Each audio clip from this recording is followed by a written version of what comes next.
ఈరోజు ధనుర్మాస మహోత్సవంలో 23వ రోజు. ఈరోజు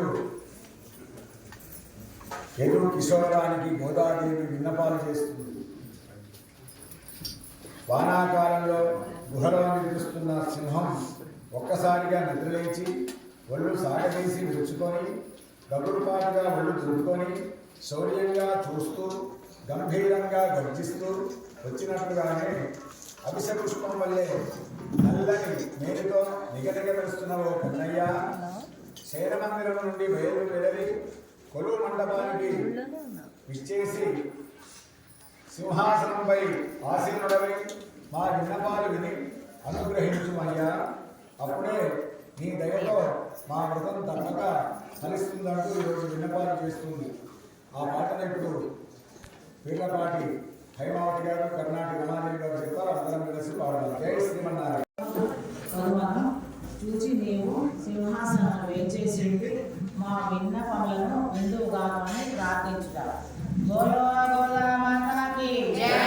జై శ్రీమన్నారాయణ. జై శ్రీమన్నారాయణ. జై జై శ్రీమన్నారాయణ. జై శ్రీమన్నారాయణ. వానకాలమున కొండ గుహలలో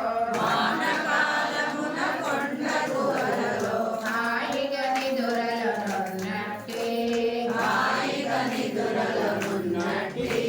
సింహకిశోరము మేలుకొనినదై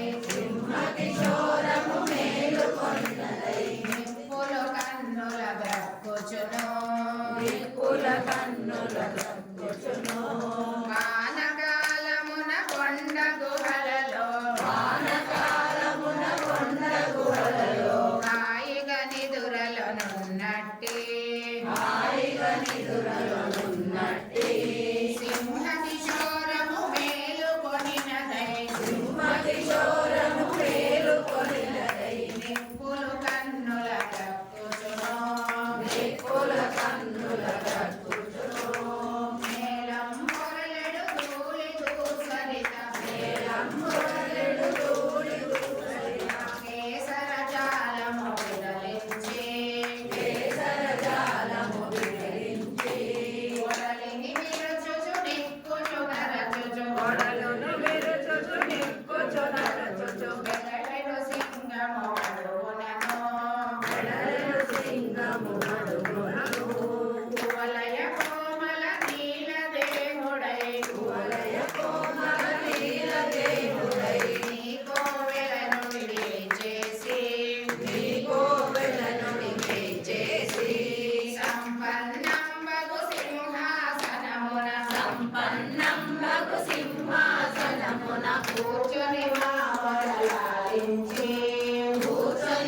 మొరలాలించి పరమాను